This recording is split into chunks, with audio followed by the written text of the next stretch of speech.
राधे वृंदावनेश्वरी वृषभानुसुते देवी प्रणमामि हरिप्रिये।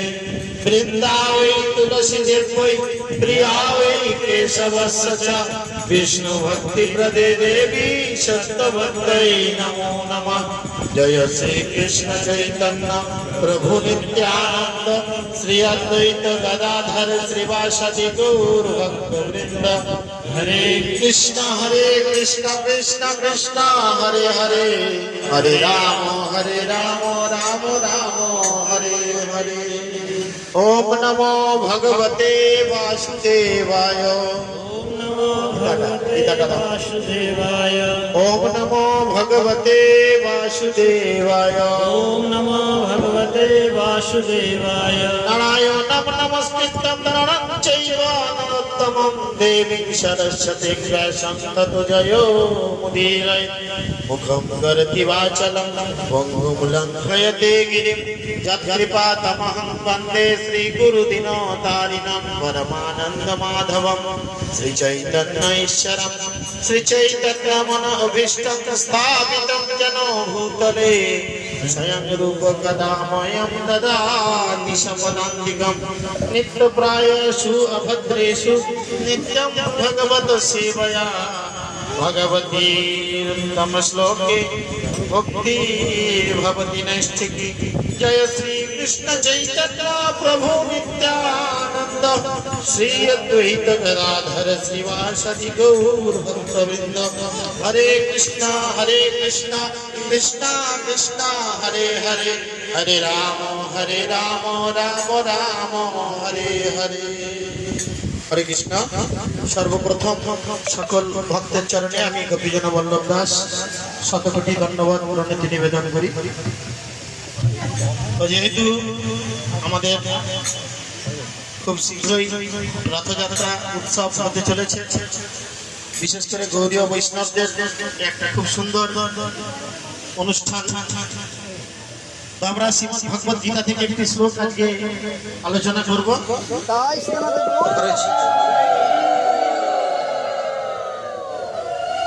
হরে কৃষ্ণ।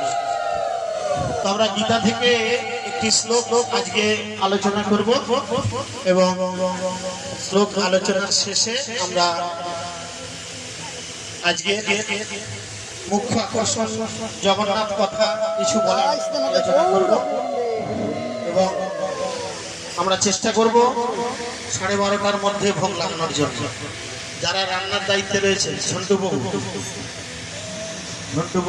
চৈতন্য ভাগবতে সুন্দর করে বৃন্দাবন দাস ঠাকুর বলেছেন যে কলিযুগ এমনই একটি যুগ, এই যুগে যদি আমি কিছু খারাপ চিন্তা করি তার ফল আমাকে ভোগ করতে হবে। যেটা অন্যান্য যুগের ক্ষেত্রে সত্য ত্রেতা দ্বাপর, এই যুগে কোনো খারাপ চিন্তা করলে সেই খারাপ চিন্তার ফল আমাকে ভোগ করতে হবে। কিন্তু কলিযুগ এমনই একটি যুগ যেই যুগে আপনি খারাপ চিন্তা করলে আপনাকে সেই ফল ভোগ করতে হবে না।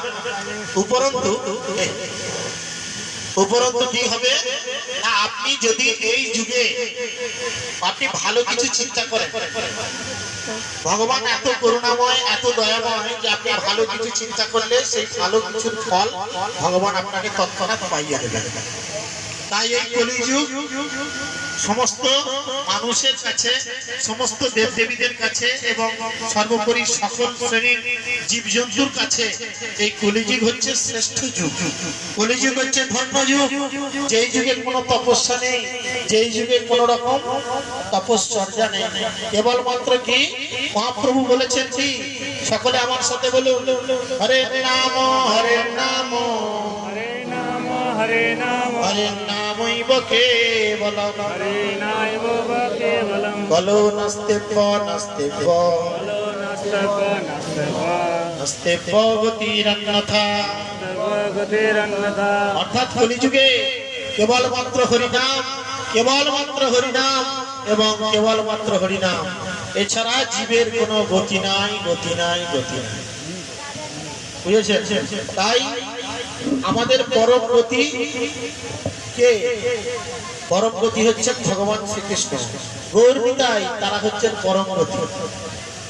তাই কীর্তনের মাধ্যমে বৈষ্ণব বিরচিত ভজন কীর্তনে আমরা শ্রবণ করি পরম করুণ বহু দুইজন কে নিতাই গৌরচন্দ্র সব অবতার সার সার শিরোমণি কেবলই দুঃখ আনন্দ না দুঃখ আনন্দ কন্দ গৌরনীতার ভজনা করলে কি হয় আনন্দ হয় না দুঃখ হয় তাই জন্যই বলে কি ভজ ভজ ভজরে ভাই পতিত পাবন গৌরনীতায় আর গৌরনীতার ভজনা করলে কি পাবে কতগুলো জিনিস ফ্রি পাবে কি ভজিলে দুঃখ পাবে আনন্দ পাবে ভজিলে আনন্দ পাবে নিরানন্দ দূরে যাবে যদি গৌরনীতার ভজনা করা হয় তাহলে কি হবে আমরা আনন্দ পাবো আর আমাদের জীবনের যা নিরানন্দ সব আমাদের ছেড়ে দূরে চলে যাবে তাই না আপনি লক্ষ্য করে দেখুন যারা ঠিকভাবে ভক্তিযোগ যজন যজন করছেন এখানে রয়েছেন মুখগুলোর দিকে তাকিয়ে দেখুন শত দুঃখ শত কষ্টের মধ্যে কোলগেট টোটাল হাসি তাই না পরীক্ষা কত পেয়েছি তো বেশি পাইনি সেকেন্ড ডিভিশনে পাস করেছিল মুখে হাসি দেখুন একদম এক মুখ হাসি যেন মনে হচ্ছে না যে তার মানে কোনো দুঃখ আছে কিন্তু আপনি পাশের বাড়ির ছেলেটার দিকে তাকিয়ে দেখুন কত পেয়েছি না আমি এবছর উচ্চ মাধ্যমিকে সেকেন্ড হয়েছি মুখটা কেন রাখুন নাই 2 নাম্বার কম হয়েছে মনটা খুব তাই না ভক্তরা অল্পতেই খুশি তাই ভক্তি জীবন যজন যজন করলে আমাদের জীবনে অনেক কিছু লাভ হয় তো পতিত পাবন শ্রী গৌরনীতায় কৃপা পাওয়ার জন্য গৌরনীতায় সব জায়গায় ভ্রমণ করছেন সেই চৈত্র মাস থেকে গৌরনীতায় বেরোতে আরম্ভ করেছেন প্রতি সপ্তাহে এই বর্ষা পড়লো এরপরে এখন কয়েক সপ্তাহ আসছে গৌরনীতায় একটা না চৈত্র বৈশাখ জ্যৈষ্ঠ আষাঢ় ঘুরে ফেললেন প্রত্যেক সপ্তাহে বিভিন্ন জায়গায় 2 চাকায় 4 চাকায় টোটোতে কিচ্ছুতে বাদ যায়নি গৌরনীতায় ঘুরতে গৌরনীতায় সকলকে কৃপা করার জন্য সব জায়গায় হাজির হয়ে যাচ্ছে জয় পতিত পাবন গৌরনীতায় কি শ্রীল প্রভুপাদ কি পতিত পাবন গুরু মহারাজ কি গৌর প্রেমানন্দে তো আজকে আমরা গীতা থেকে একটি শ্লোক অধ্যয়ন করব যেই শ্লোকটা অধ্যয়ন করে যদি আমরা জীবনে অ্যাপ্লাই করতে পারি তাহলে আমরা আর এই জন্ম মৃত্যুর চক্রে ফিরে আসবো বুঝেছেন এই জন্ম মৃত্যুর চক্রে কে কে ফিরে আসতে চান হাত তুলুন দেখি যে আমি আবার আসবো ফিরে আসবেন কে কে আসতে চান আপনি আসতে চান বা চান না চান এমনি আজ আমি তো ঘুমিয়ে আনা হয়ে যাচ্ছে তাই না এই জন্ম মৃত্যু জরাব্যাধির যে চক্র এই চক্রে যদি আমাদের আবার ফিরে আসতে হয় আমাদের জীবনে এর থেকে বড় কিছু দুঃখ আর নেই তাই এই জন্ম মৃত্যু জরাব্যাধির চক্রকে যদি ফুল স্টপ দিতে হয় থামাতে হয় তাহলে আমাদের কতগুলো সিস্টেম মেনটেন করতে হবে ঠিক আছে কালকে আমরা আমাদের বাসুদেব প্রভুর বাড়িতে এই আলোচনা করেছিলাম সার্কাস ময়দানের কে কে এসেছেন হাত তুলুন একটু মাতাজিরা সার্কাস ময়দান ধর্মপুর সার্কাস ময়দান হাত তুলছে বাসুর বাড়িতে রামকৃষ্ণ বাপের ঘরে কি আলোচনা হয়েছিল বলুন শুনি এখনো 12 ঘন্টা হয়নি কালকে সন্ধ্যায় আলোচনা করে আসলাম কি আলোচনা হয়েছিল বলুন বাসুভূমি বলুন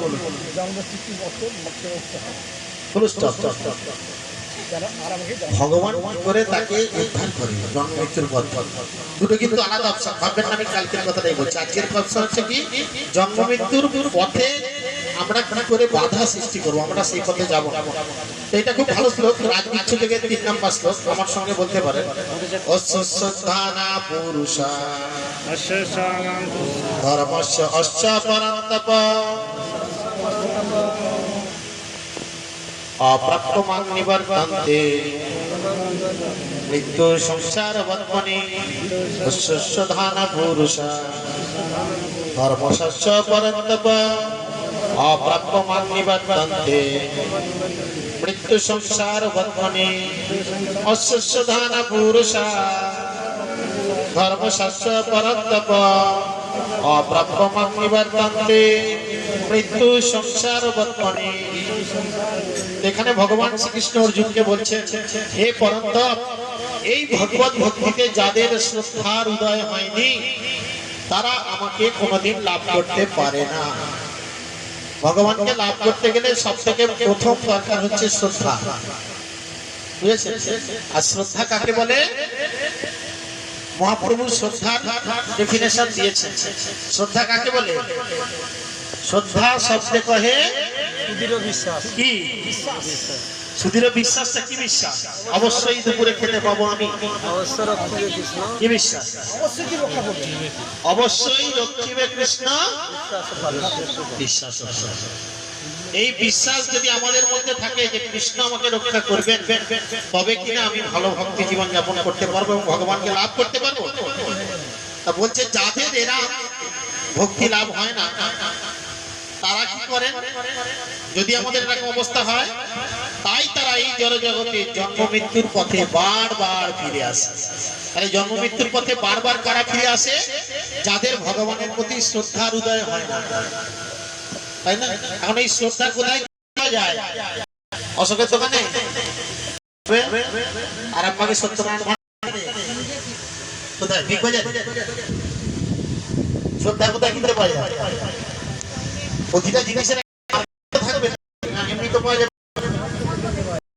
শ্রদ্ধা কোথায় কিনতে যায়? সাধু সঙ্গে, তাই না? ওই জন্যই বলে যে সাধু সঙ্গ সর্বশাস্ত্রে কয়, লবমন্ত্র সাধু সঙ্গ সর্বসিদ্ধি হয়। আপনি জীবনে যদি কখনো একবার সাধু সঙ্গ করেন, তো তার এত লাভ আপনার জীবনে হবে আপনি কল্পনা করতে পারবেন। তাই এই সাধু সঙ্গ আমাদের জীবনে খুব প্রয়োজনীয়। এখন এখানে বলছেন শ্রদ্ধাহীন মানুষের পক্ষে ভক্তিযোগ সাধন করা সম্পূর্ণ অসম্ভব। এটি এই শ্লোকের তাৎপর্য। সাধু সঙ্গে শ্রদ্ধার উদয় হয়। কোথায় গেলে শ্রদ্ধার উদয় হবে? না, যদি আমরা সাধু সঙ্গ করি, সাধু সঙ্গ করার পরে আমাদের শ্রদ্ধার উদয় হবে। কিন্তু হতভাগ্য মানুষদের ক্ষেত্রে, এমনকি মহাপুরুষদের মুখরাবিন্দ থেকে বেদের সমস্ত প্রমাণ কথা শ্রবণ করার পরেও তাদের ভগবানের প্রতি শ্রদ্ধার উদয় হয় না। আমরা বিভিন্ন লোকের কাছ থেকে শুনেছি, এখানে আমরা যারা সকলে রয়েছি সকলের এই বিশ্বাস রয়েছে কি যে কৃষ্ণ ভগবান। এটা সকলে মানেন, হ্যাঁ কি না? দুর্গা ভগবান, এটা সকলে মানেন? শিব ভগবান, এটা সকলে মানেন? যখন জিজ্ঞেস করলাম কৃষ্ণ ভগবান মানেন, সবার হাতটা লড়ল। যখন জিজ্ঞেস করলাম দুর্গা ভগবান মানেন, হাতটা লড়াটা একটু কমে গেল। যখন জিজ্ঞেস করলাম শিব ভগবান মানে, তখন শুধু সামনের গুলো লড়লো, মানে পেছনের গুলো কনফিউশনের মধ্যে আছে যে শিব তো মনে হয় ভগবান নাকি, কালীও তো ভগবান, দুর্গা তো ভগবান। তাই ঘাড় লাড়াটা একটু পেছনের দিকে কমে গেল, তখন সামনের দিকে ঘাড় একটু বেশি নড়ে, তাই না? তো দেখুন, আমরা ভক্তি জীবনে পেছিয়ে পড়েছি এইটার কারণে। আমরা সাধু সঙ্গ করি, বিভিন্ন গুণীজন মহাজন এবং শাস্ত্র গ্রন্থ থেকে জানতে পারি যে কৃষ্ণই হচ্ছেন পরমেশ্বর ভগবান। সেই কথা জানার পরেও আমরা কৃষ্ণের চরণে ভক্তি অর্জন না করে বিভিন্ন দেব দেবীদের চরণে ভক্তি অর্জন করতে হবে। আর এটাই হচ্ছে আমাদের পেছিয়ে পড়ার মূল এবং প্রধান কারণ। দুঃখ পাওয়ার এটাই কারণ। কেন না, চৈতন্য চরিতামৃত গ্রন্থে কৃষ্ণদাস কবিরাজ গোস্বামী বলছেন, কৃষ্ণ ভুলি বদ্ধ জীবনাদি বহির্মুখ, অতএব মায়া তারে দেয় সংসারাদি দুঃখ। অতএব কৃষ্ণকে ভুলে গিয়ে যদি আপনি সব কিছু করার চিন্তা করেন, তখন কি হবে? মায়া আপনার নিকটেই বসে আছে। মায়া আপনার নিকটে রয়েছে। মায়া তারে ঝাপটাইয়া ধরে। মায়া সবসময় আশেপাশেই ঘুরছে আপনার, সে সুযোগ পেলেই আপনাকে ঝাপটিয়ে ধরবে। আর মায়া ঝাপটে ধরলে সে প্রথমেই কি দেবে? সংসার নামক সুখ আপনাকে দেবে। কার কার সুখের সংসার? একবার হাত তুলুন তো। তোমার সুখের সংসার খুব ভালো। ভগবানের সংসার সুখের সংসার হতে পারে। আমার একবার পেছন থেকে সামনে থেকে মায়েরা হাত তুলে একটু জানান তো, কার কার বেশ সুখের সংসার আছে? ঝগড়া নাই, ঝাঁটি নাই, ঝামেলা নাই, বাড়িতে কেউ মরেনি, আজ পর্যন্ত কোনো দুঃখ নাই, অশান্তি নাই। হয়েছে আপনার বাড়িতে? শুনে হাত তুলছেন না খিদে পেয়েছে হাত তুলছেন? কোনটা? আমার তো মনে হচ্ছে আপনার খিদে পেয়েছে বলে হাত তুলছেন। আমার এই মাইকের কথা পেছন পর্যন্ত পৌঁছাচ্ছে। তাহলে আপনি, আপনার বাড়িতে কেউ মারা যায়নি? এই তো সুপারে ঘর, সুপারে ঘর, তোমার নাম অর্থের লোক তো। হ্যাঁ হ্যাঁ ও হাত তুলেছিল, ওর সংসারে কেউ মরেনি বলছে। ভালো ঝড় ভালো কি জানি, ঠিকানাটা নিয়ে রাখো, বিকালবেলা ঘুরতে যাবো, তাই না? তো মৃত্যু প্রতিটা সংসারকে ছুঁয়ে গেছে। তাই আমাদের এই সংসারকে আমরা যারা মনে করি সুখের সংসার, অ্যাকচুয়াল এই সংসার সুখের সংসার না। সংসার সংসার করি মিছে গেল কাল, লাভ না হইল কিছু ঘটিল জঞ্জাল। আপনার বাড়িতে জঞ্জাল যখন জড়ো হয় আপনি কি করেন? আলমারিতে তুলে রাখেন, এইটা আমার বড় ঘর ঝাঁট দেওয়ার জঞ্জাল, এটা আমি আলমারিতে তুলে রাখি। কি করেন? জঞ্জাল জড়ো হলো ঝাঁক দিয়ে বিদায় তাকে ঝাঁট দিয়ে বাইরে ফেলে দেন। ঠিক সেরকম আমরা এই যে শুধু সংসার সংসার করছি, মিছা গেল কাল। এই যদি কৃষ্ণের সংসার না হয়, এই সংসার মিছা সংসার। কেন? কারণ এই সংসারে আমি কি পাচ্ছি? এই সংসারে কি পাচ্ছি? ভক্তিবিনোদ ঠাকুর তার নির্বোধ উপলব্ধি লক্ষণ কীর্তনে বলেছে, বুঝেছেন? সেখানে দিয়ে বলেছে যে এই সংসারে কি ভরা রয়েছে? জন্ম মরণ জরা যে সংসারে আছে ভরা, তাহে কিবা আছে বলো সার। অর্থাৎ জন্ম মৃত্যু জরা ব্যাধি যে সংসারে পড়ে রয়েছে, সে সংসারে আর কি সার বস্তু আছে? কিছু সার আছে? তাই তিনি বলছেন, ওরে মন ভালো নাহি লাগে সংসার। কেন ভালো লাগে না? ব্যস্ত আছো, সুন্দরী বউ, টাকা পয়সা, বড় ফার্নিশ করা বাড়ি, সেন্ট্রাল এসি, 4 চাকা গাড়ি, দিব্যি আছে তো। কেন তবু তোমার কেন সংসার ভালো লাগে না? কেন লাগে না? না, এই সংসারে জন্ম মৃত্যু জরা ব্যাধি সব সময় আমাকে গ্রাস করে রেখেছে। তাই এমন একটা সংসারে আমাকে ঢুকিয়ে দাও, যেই সংসারে প্রবেশ করার ফলে আমার আর জন্ম মৃত্যু জরা ব্যাধির কবলে আমাকে পড়তে হবে। সেই সংসার কোথায়? সেই সংসার হচ্ছে গোলক বৃন্দাবন, কৃষ্ণের সংসার। কৃষ্ণের সংসার, যেই সংসারে বিচ্ছেদ হয় না, যেই সংসারে আপনার চোখের সামনে আপনার স্ত্রীও যদি মারা যায়, আপনি কনফার্ম জানবেন যে আমার স্ত্রী গোলক বৃন্দাবনে গিয়ে আমার জন্য সুন্দর করে বিছানা বালিশ পেতে রেডি থাকছে। আমিও যখন দেহত্যাগ করব, তুমি চিন্তা করো না, আমি তোমার কাছে ঠিক পৌঁছে। প্রকৃত স্ত্রীর প্রতি যদি প্রেম ভালোবাসা থাকে, প্রকৃত বাবা মায়ের প্রতি যদি ভালোবাসা প্রেম থাকে, দায়বদ্ধতা থাকে, তাহলে তাকে ভক্ত হতে হবে। আমাদের জগতে প্রতিটা জিনিসের কাছে আমরা ঋণী থাকি। বিশেষ করে মানুষ বলে কি যে বাবা মায়ের প্রতি ঋণ আমাদের নাকি শোধ হয়? শোধ হয় না। কিন্তু কখন শোধ হয়? কখন শোধ হয়? যখন সে নিজে ভক্ত হয় এবং তার বাবাকে মাকে ভক্ত করার জন্য উৎসাহিত করে বা ভক্ত করার জন্য অনুপ্রাণিত করে, তখন তার বাবা মায়ের প্রতি সমস্ত ঋণ কি হয়? শোধ হয়। আমি কয়েকদিন আগে পর্যন্ত ঋণী ছিলাম, কারণ আমাদের জীবনে কতগুলি মা থাকে? কতগুলি মা?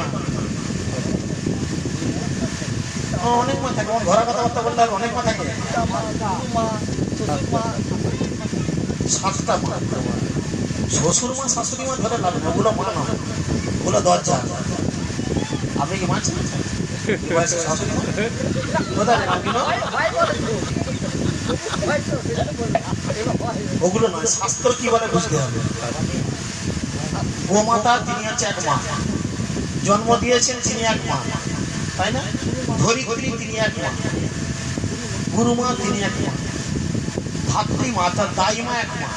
এই দাই মায়ের কাছে আমার ঋণ ছিল, আমি ওনাকে ভক্ত করতে পারি। ওনাকে আপনি আবার উঠে দাঁড়ান, উনি আমার এক মা। তো ওনার গলা হয়তো বেশি মালা উঠেছে, প্রভুজি রয়েছেন, মাতাজি রয়েছেন, দুজনে ভক্তি জীবন করবেন বলে অঙ্গীকার করেছেন। নিতাই গৌর প্রেমানন্দে। আমার জীবনে আর কোনো ঋণ নেই, আমি সমস্ত মায়ের কাছ থেকে ঋণ মুক্ত হয়েছি। এইভাবে আমাদের সকলকে চেষ্টা করতে হবে যে আমরা আমাদের আমরা আমাদের সকলের কাছে যে ঋণ থাকে সেই ঋণকে আমাদের শোধ করতে হবে। যদি 1 ইঞ্চি ঋণ আমাদের কারণ প্রতি থেকে থাকে তাহলে কি হবে? তাহলে আবার আমাকে ঘুরে জন্ম নিতে হবে।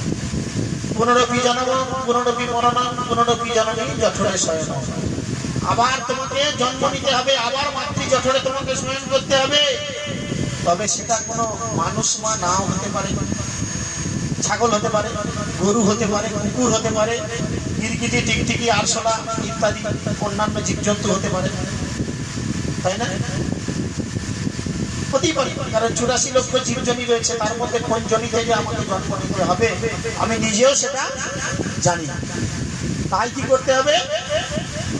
আমাদের এই দেবদুল্য মানব শরীর পেয়ে যত শীঘ্র সম্ভব এই ঋণ শোধ করতে হবে, এবং ঋণ শোধ করে ঋণ মুক্ত হয়ে ভগবানের কাছে আপনাকে ফিরে যেতে হবে। এটাই হচ্ছে জীবনের চরম বাস্তবতা।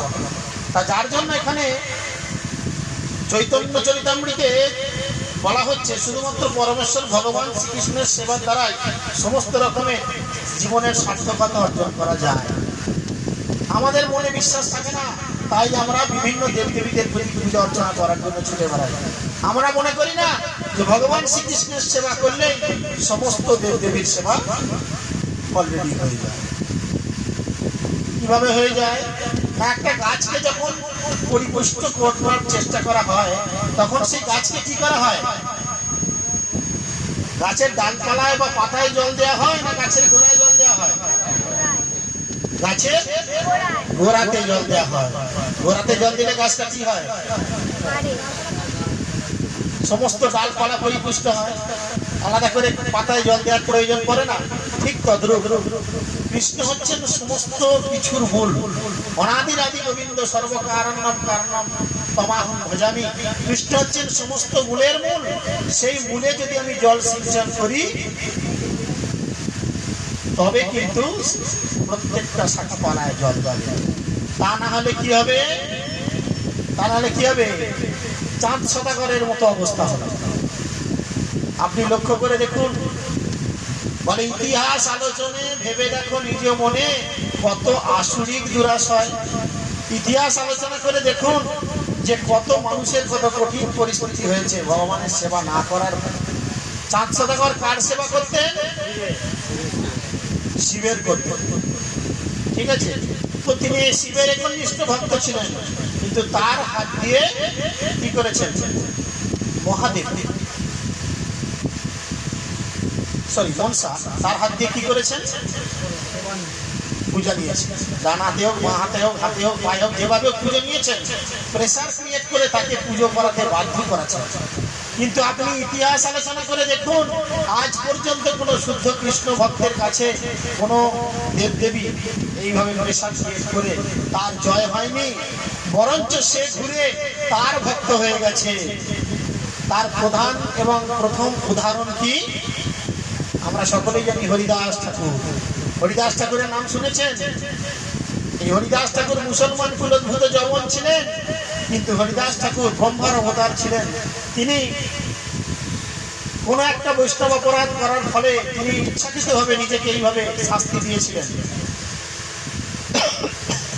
এবং এই হরিদাস ঠাকুর যখন তিনি শুদ্ধাচারে নাম জপ করছেন, তারই নাম জপকে নষ্ট করার জন্য স্বয়ং মহামায়া লক্ষ্মীহীরা নামে এক বেশ্যার রূপ ধারণ করে সেখানে পৌঁছেছিলেন। তার সমস্ত তপস্যা ভঙ্গ করতে চেয়েছিলেন। তপস্যা ভঙ্গ হয়েছিল, ঘুরে সেই লক্ষ্মীহীরা বেশ্যা হইল মহান এক মহন্ত। উল্টে কি হয়ে গেল? যে বেশ্যা নোংরা মেয়ে ছিল সে পর্যন্ত হরিদাস ঠাকুরের মতো শুদ্ধ ভক্তের সংস্পর্শে এসে সে পর্যন্ত একজন শুদ্ধ ভক্তে পরিণত হলো, মহন্তে পরিণত হলো। বলছে সে শুধু ভক্ত হলো না, মহন্ত হলো। শুধুমাত্র পদবী মহন্ত হলেই মহন্ত হওয়া যায় না, মহন্তর ক্যারেক্টার সম্পর্কে জানতে হয় যে মহন্ত কাকে বলে। শাস্ত্র কি বলছে? মোড়ল কারা? যারা মোড়লই করে। আমারই পদবী মোড়ল। যাই হোক, এখন আর মোড়ল নেই, দাস হয়ে গেছে, পাক্কা চাকর। তো সেরকম মহন্ত কাদের বলে না, মহন্ত স্বভাব এই কাঁদিতে প্রামর, নিজ কার্য নাই তবু যান পরের ঘর। তাদের নিজের কাজকর্ম নেই, তারা পরের ঘরে যান তাদের কৃপা করার জন্য, তাদের উদ্ধার করার জন্য। মহন্তদের স্বভাব হয়। কিন্তু আধুনিক যুগে আমরা যেসব মহন্তদের দেখি, কি দেখি, মাসে একদিন নাম করতে আসবো, 20 টাকা 30 টাকা নিচে দিলে হবে না, ছোট 1 টাকার কয়েন চলবে না, আর ওই ছোট ছোট চাল, সেদ্ধ চাল আমি নেবো না, কি থাকি না। তো মহন্তের স্বভাব এরকম হওয়া উচিত না। মহন্ত কি করেন, মানুষকে উদ্ধার করার জন্য তার বাড়িতে বাড়িতে ঘুরে বেড়ান। যে কাজ করে দেখিয়েছিলেন কে, নিত্যানন্দ প্রভু এবং হরিদাস ঠাকুর। যখনই তারা স্বয়ং মহাপ্রভুর আজ্ঞা পেলেন, মহাপ্রভু যখনই বললেন, শোনো শোনো নিত্যানন্দ, শোনো হরিদাস, আমার আজ্ঞা সর্বত্র করহ প্রকাশ, প্রতি ঘরে ঘরে গিয়া করো এই ভিক্ষা। কি ভিক্ষা? চাল দাও, ডাল দাও, কি যে তিনটে জিনিস বলেছিল, বলো কৃষ্ণ, বড় কৃষ্ণ শিক্ষা। সে বলেছিল কি, আমাকে চাল দাও, সেদ্ধ চাল দাও, আতপ চাল আমি খাবো না, নোট দাও, খুঁজে নোট দাও, খুচরো নেবো না। বলেছিল নোট দাও, খুচরো নেবো না। তিনি তিনটে জিনিস প্রার্থনা করেছেন, আর কিছু চান। তো প্রকৃত মহান তো এদেরই বলে। তাই আমাদের খুব ভালো ভক্তি জীবন করতে গেলে আগে আমাদের শ্রদ্ধাটাকে খুব খাঁটি করতে হবে। বিশ্বাস যে কৃষ্ণ আমাকে রক্ষা করবেন। আগেকালকার দিনে আমরা মা ঠাকুমাদের কাছে শুনতাম না, রাম লক্ষ্মণ সাথে আছে, ভয়টি আমার কি। ঠিক সেরকম স্বয়ং রামচন্দ্র হচ্ছেন ভগবান, লক্ষ্মণ হচ্ছেন কে, বলরাম। সেরকম কলিযুগে কি হয়েছে, ব্রজেন্দ্র নন্দন যে শশী সুত হইল, বলরাম হইল নিতাই, দিনহীন যত ছিল হরিনামে উদ্ধারিল তার সাক্ষী, জগাইয়ার মাধাই। তাই না? স্বয়ং ব্রজেন্দ্র নন্দন, যে ব্রজেন্দ্র নন্দন ভগবান শ্রীকৃষ্ণ, তিনি হয়েছেন গৌরাঙ্গ মহাপ্রভু। আর বলরাম কে হয়েছে, তাই তাই দুই ভাই এসেছেন আপনাদেরও কৃপা করতে, বুঝেছেন? হরে কৃষ্ণ, জীব জাগো, ধর্ম জীব জাগো। গরমে আমাদের যত ঘুম পায়, পাখা চালালে এত ঘুম পায় না। যাই হোক, তো এই হরিদাস ঠাকুর খুব সুন্দর করে তার সংস্পর্শে নিয়ে এসে লক্ষ্মীরা বেশ্যাকে কি করেছিলেন, লক্ষ্মীরা বেশ্যাকে তিনি পরম মহান্তে তৈরি মহন্ত বানিয়ে দিয়েছিলেন। তো এরকম একটি কাহিনী আমরা আজকে শুনবো। কারা কারা পুরী গেছেন দয়া করে হাত তুলুন। অনেকেই গেছেন, অনেকেই যান না। তো যাই হোক, পুরীতে গিয়ে আপনারা কে কে সিদ্ধবকুল দর্শন করেছেন? সিদ্ধবকুল হরিদাস ঠাকুরের যে ভজন কুঠি, সিদ্ধবকুল দেখেন না? তা পুরীতে কি দেখেছেন? পমফ্লেট মাছ। হায় হায়, হরি বল, জয় জগন্নাথ। সর্বনাশ, পুরীতে গিয়ে সিদ্ধবকুল দেখেননি? যাই হরি হরি হরি হরি। তো দেখুন, আমরা আজকে এই সিদ্ধবকুলের কাহিনী একটু আলোচনা করি। পুরী মন্দির থেকে, চুপ করো, পুরী মন্দির থেকে অনতি দূরে রয়েছে এই সিদ্ধবকুল, যেটাকে হরিদাস ঠাকুরের শ্রীপাঠ বা হরিদাস ঠাকুরের ভজন কুটির বলেও আমরা জানি। তো এই সিদ্ধবকুলের কাছে কাহিনী কি না, এই সিদ্ধবকুলের কাছে হরিদাস থাকতেন। অ্যাকচুয়ালি হরিদাস ছিলেন যমন কুলোদ্ভূত। যখন মহাপ্রভু সন্ন্যাস দীক্ষা পেলেন এবং তার মায়ের কাছ থেকে পারমিশন নিয়ে তিনি অদ্বৈত আচার্যের গৃহ থেকে সরাসরি আসলেন পুরীতে। তখন হরিদাস ঠাকুর মহাপ্রভুর কাছে গিয়ে জোরহাত করে বললেন, মহাপ্রভু, আমি তো আপনাকে ছাড়া কিছু জানি না, আপনি কৃপা করে আমাকে আপনার সঙ্গে যেন থাকতে পারি, আপনার দর্শন যেন আমি সবসময় পেতে পারি, সেইরূপ কোনো ব্যবস্থা করুন। আপনি তো জানেন আমি সারাদিন কেবলমাত্র এই 3 লক্ষ নাম জপ করি। আপনারা সকলে জানেন হরিদাস ঠাকুর সারাদিনে 3 লক্ষ নাম জপ করতেন। 1 লক্ষ নাম করতেন তিনি উচ্চৈঃস্বরে, 1 লক্ষ নাম করতেন তিনি মৃদুস্বরে, আর 1 লক্ষ নাম করতেন মনে মনে। আমরা কে কমলা এরকম করি, সিস্টেম কারণ আছে নাকি এরকম? আমরা মনে মনে করতে একটু ভালোবাসি, তাই না সোনাবাবু? আমরা একটু মনে মনে জব করতে ভালোবাসি, কারণ মনে মনে জব করলে তিনটে কাজ একসঙ্গে হয়। কি কি হয়? আমার তো হয়, আপনাদের হয়তো হয় না, আমার এরকম খুব হয়, তিনটে কাজ একসঙ্গে হয়। জবটাও হলো, আর কে কবে 10 টাকা 20 টাকা ধার নিয়ে গেছে এটাও মনে পড়লো, আর কি হবে, আর একটু মোবাইলটাও ঘাটা হলো, টিভিটাও দেখা হলো, একসঙ্গে তিনটে কাজ, 3 in 1, তাই না? তা দেখুন আমাদের মধ্যে অনেকেই ষোলমালা জপ করেন, কে কে ষোলমালা জপ করেন কৃপা করে হাত তুলুন। খুব ভালো, হরি বল। তো কার কার ষোলমালা জপ শেষ হলে আনন্দ হয়? খুব সুন্দর, হরি বল, শেষ হলে আনন্দ হয়। তার মানে আর জব করতে হবে না আমাকে, আমি এই যন্ত্রণা থেকে বেঁচে গেলাম। ও কি জ্বালায় জ্বলছি বাবা, ষোলমালা শেষ হলো, বেঁচে গেলাম, আজকের মতো ঝামেলা শেষ, তাই না? আনন্দ হয়নি, মনে হলো দেখো দায়িত্ব যদি বলতে হয়, দায়িত্ব তো আমাদের সারা জীবন সবসময় হরিনাম করার দায়িত্ব। মহাপ্রভু বলেছেন সর্বদা কীর্তনাং হরি, সবসময় হরিনাম করো। ওই দায়িত্ব কেবলমাত্র ষোলমালা, এটা তো ছিল প্রভুপাদের কৃপা। মহাপ্রভু নাহলে বলেছিল কি, 1 লক্ষ যে জব না করে তার হাতের জল শুদ্ধ নয়, তার হাতে জল খাওয়া উচিত নয়। ছিল প্রভুপাদের কৃপায়, প্রভুপাদ সেটাকে আমাদের এই কলিযুগের মানুষের অবস্থা দেখে বুঝেছেন, তিনি কাটছাঁট করে সেটাকে ষোলমালায় নিয়ে এসেছেন। কোথায় 1 লক্ষ আর কোথায় 1728,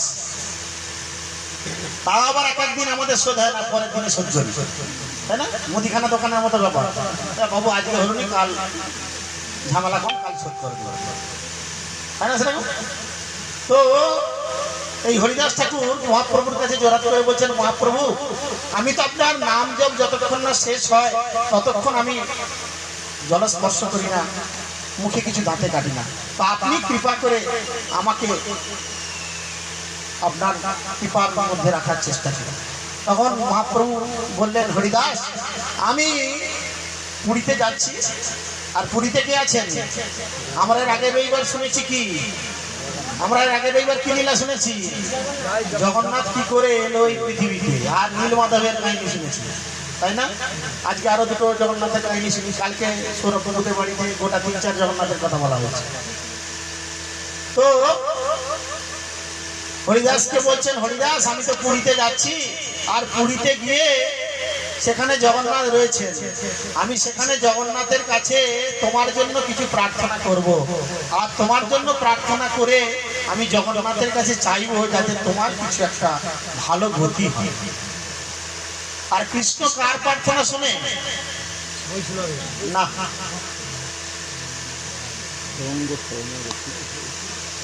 হলো না, ঘরোয়া কথা বললে হবে না, শ্লোকে বলতে হবে।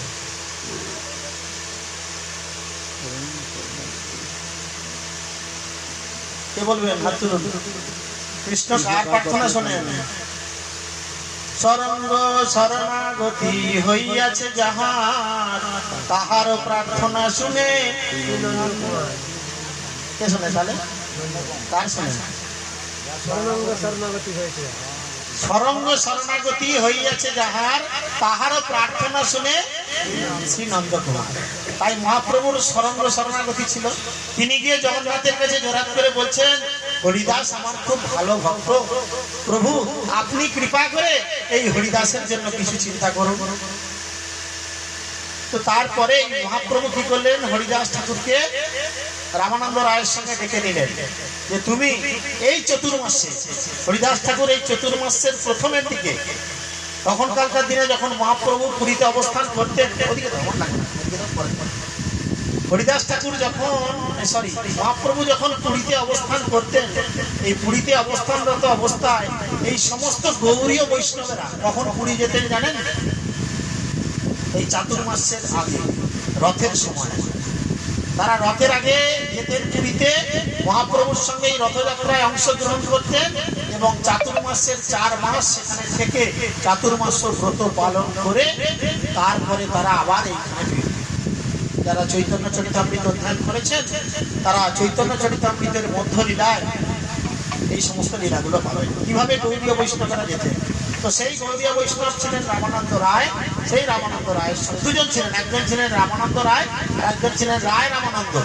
রায় রামানন্দ ছিলেন উড়িষ্যা, রামানন্দ রায় ছিলেন গৌড়ীয়, মানে এই দেশে বেঙ্গলে। তখন তার এইভাবে ভাগ হয়নি, তখন তার বাংলাদেশ ভাগ হয়নি।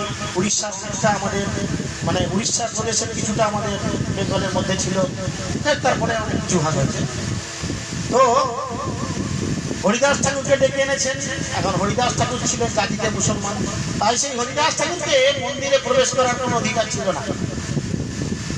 মন্দিরে প্রবেশ করার কোনো অধিকার হরিদাস ঠাকুরের ছিল না, যেহেতু তিনি মুসলমান। এখনো পুরীর মন্দিরে বিধর্মীয় মানুষদের কোনো প্রবেশ অধিকার নেই, আপনারা সকলেই জানেন। তাই তাদের জন্য দূর থেকে দেখতে দেওয়া হয়। কি দেখতে দেওয়া হয়? মন্দিরের চূড়ায় লাগানো যে সুদর্শন চক্র, তাকে দেখলে নাকি জগন্নাথ বলদেব সুভদ্রা মহারানীকে দর্শন করার ফল আমরা লাভ করতে পারি। তাই হরিদাস ঠাকুরকে নিয়ে গেলেন এবং মহাপ্রভু কৃপা করে কোথায় রাখলেন? মহাপ্রভু যেখানে থাকার জায়গা পেয়েছিলেন, গম্ভীরা নামক যে জায়গা মহাপ্রভু থাকতেন, তার নাম ছিল গম্ভীরা। গম্ভীরা নামের অর্থ কি? খুব গম্ভীর, অর্থাৎ খুব গভীরে। তার মহাপ্রভু 12 বছর এই গম্ভীরার মধ্যে খুব গভীর লীলা করেছিলেন, যেই লীলা মহাপ্রভু সবার সামনে প্রকাশ করেননি। চৈতন্য চরিতামৃতে লীলার বিভিন্ন বর্ণনা রয়েছে যে তিনি 12 বছর কি কঠিন তপস্যার মধ্যে, এই কঠিন তপস্যার মধ্যে জীবনযাপন করেছিলেন। এই গম্ভীরা থেকে আমাদের দূরে রয়েছে হরিদাস ঠাকুরের শ্রীপাঠ সিদ্ধ বকুল, তাই না? তো এই সিদ্ধ বকুলে হরিদাস ঠাকুরকে ওখানে রেখেছেন এবং হরিদাস ঠাকুরকে বলেছেন যে তুমি প্রত্যহ ওই মন্দিরে সুদর্শন চক্র দর্শন করবে, আর এই সুদর্শন চক্র দর্শন করলে তোমার কি দর্শন হবে? তোমার জগন্নাথ দর্শনের ফল লাভ হবে। তাই গৌর প্রেমানন্দে জয় জগন্নাথ। তো সেই জিনিস দর্শন হবে হরিদাসকে বলেছে। হরিদাস তখন খুব হাসছেন, মহাপ্রভু সামনে দাঁড়িয়ে আছেন, হরিদাস হাসছেন, উদ্ভ্রান্তের মতো পাগলের মতো হাসছেন।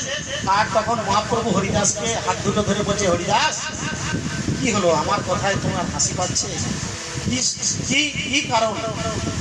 তখন হরিদাস কি বললেন? মন্দিরে রয়েছে অচল জগন্নাথ আর আমার সামনে সচল জগন্নাথ।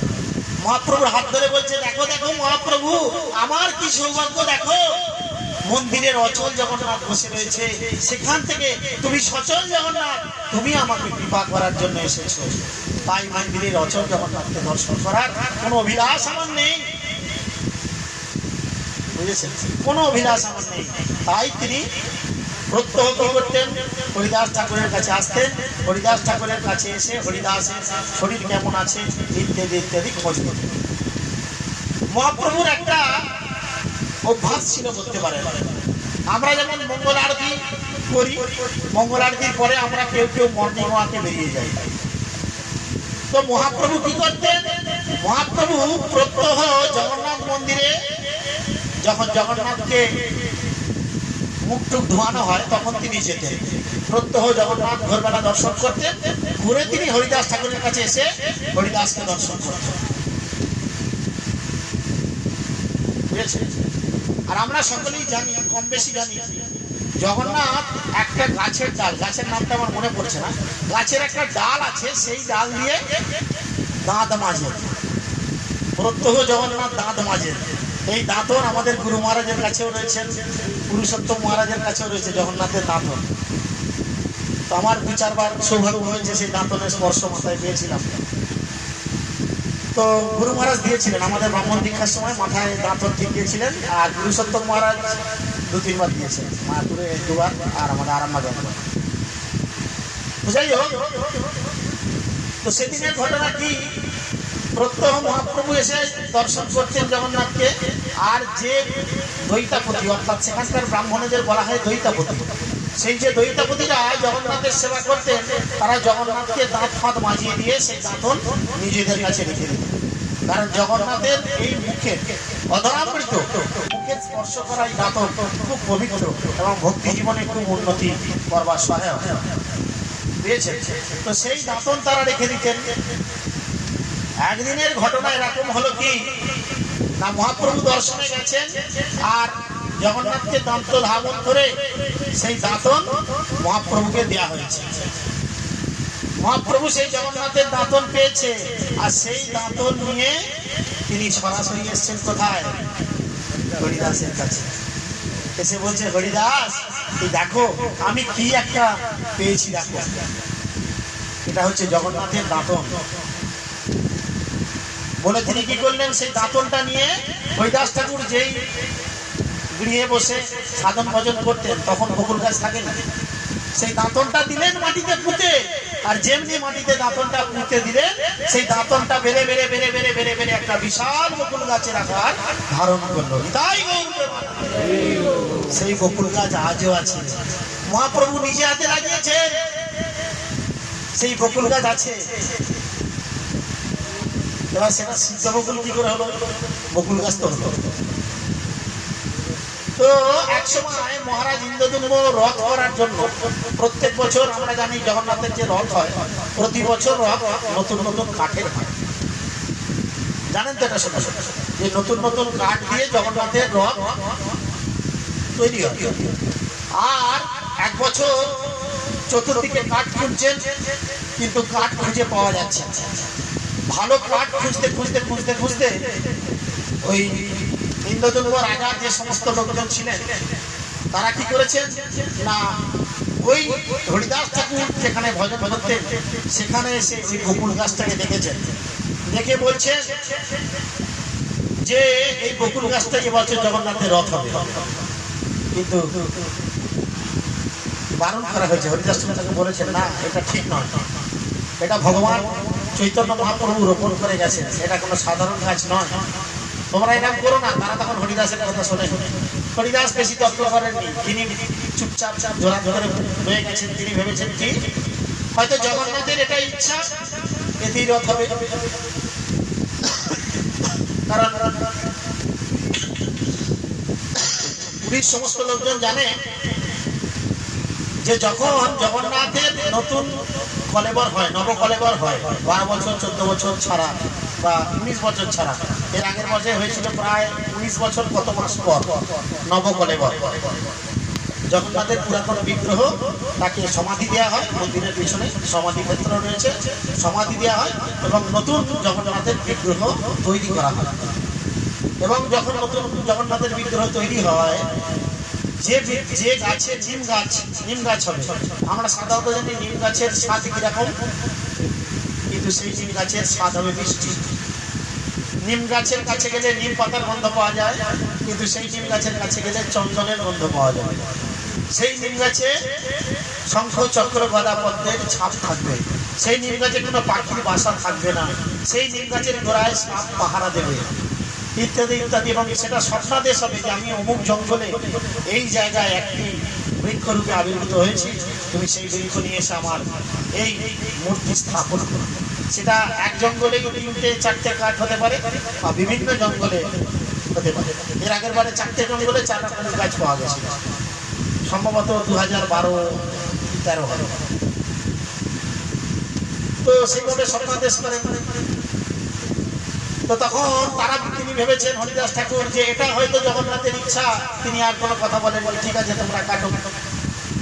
এখন রাজার লোকজনকে ওরা কুরুল শাবল সব নিয়ে চলে এসছে, গাছটা পিস পিস করে ওদিকে মাথা ঘুরিয়ে দাও।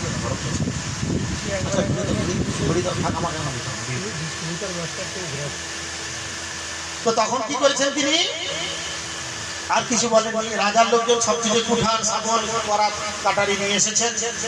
যখন সেই গাছকে কাটছেন, দেখছে হায় হায়, যারা দেখেছেন এখন গিয়ে কি দেখেছেন, বকুল গাছটা কি ফাঁপা, ভেতরে সার বলতে কিছু নেই। গাছটা কেটে দেখছে কি এত মোটা গাছ, শুধু ছালটার উপরে, মোটা ছালটার উপরেই দাঁড়িয়ে আছে। তখন তারা খুব অবাক হয়ে গেছে। তখন হরিদাস ঠাকুর বললেন, এই বকুল গাছটা মহাপ্রভু লাগিয়েছিলেন, আর এটা রাতারাতি বড় হয়েছিল।